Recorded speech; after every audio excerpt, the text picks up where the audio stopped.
Симон Ви с нас на едно събитие, което беше организирано от София Мел. Същото имаше за цел да ни представи техния нов продукт, а именно финни кори. На събитието имах възможността да се запозная с прекрасната Лора Найденова, както и да приготвим заедно нещо вкусно. Това е наистина най-важната част. Това, което ще правим, искам сами да се уверите колко са съвършени. Това отворих пакет, виждате, те са като живи направо. И да, всички знаем, че корите много бързо изсъхват, тези също, разбира се, но ми се е случило понякога, за съжаление, да взема кори, които трябва супер бързо да ги покрия, защото вече са станали много сухи на всеки и после режем на четки и правим раздопчета. Има доста четки, така че кой ще се включи. Рецептите, които Лора беше подготвила, бяха изключително лесни и в същото време невероятно вкусни. Нямах търпение да ги опитам, особено сладките кошнички, които ще видим по-нататък. След кулинарното изживяване се отправихме към фабриката на София Мел, където ни запознаха с целия процес от обработката на зърното до крайния продукт. София Мел има дълга история в производството на брашно, като е наследник на над 90 години традиции в мелничарството в България. Тя е сред водещите производители на брашно в страната и се гордее със своята модерна технология, която гарантира висококачествени продукти. Фабриката използва едни от най-модерните технологии за мелене и обработка на зърното. Системата е напълно автоматизирана, което позволява прецизност на всяка стъпка от производствения процес. Зърното, което се използва за производството, е внимателно подбрано и преминава през стриктни проверки. София Мел работи с български зърнопроизводители и се старае да използва местни суровини, когато е възможно, за да подкрепя родното земеделие.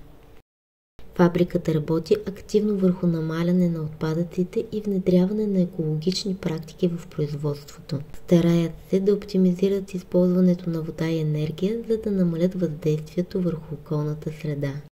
София Мел е един от основните снабдители на брашно в България и играе ключова роля в производството на хляб в страната. Фабриката осигурява брашно за много пекарни, големи хлебозаводи и други производители на хлебни изделия. След разходката, естествено, трябваше да опитам това, което сме направили в кухнята и естествено се насочих към сладкото. Така поехме отново към пътя за нашия дом.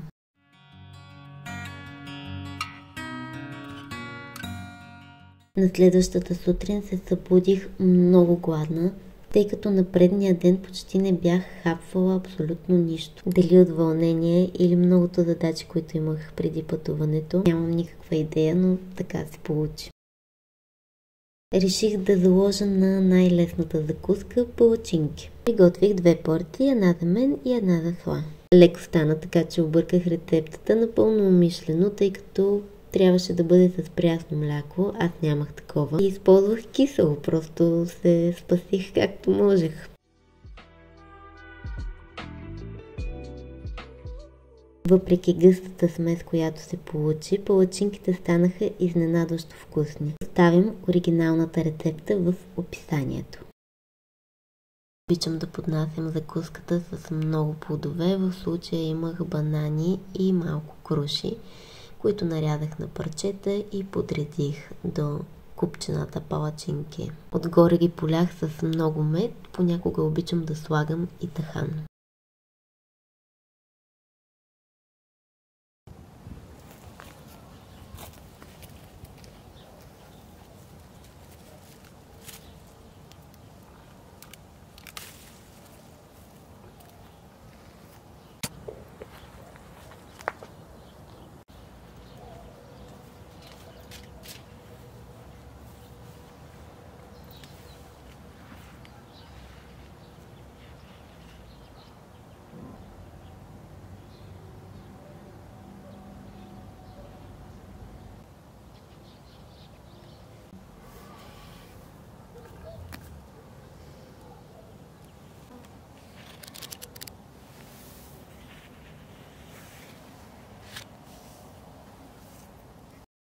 След кратка почивка се захванах с планираните задачи по малкия ми кулинарен блог. Реших да приготвя нещо като салата, още не знам как да я нарека, така че дайте идеи в коментарите. В салатата включих любимата бурата и прекрасният нар, който откъснах директно от градината ни. Малко зехтин, подправки, лимонова кора, получава се нещо божествено.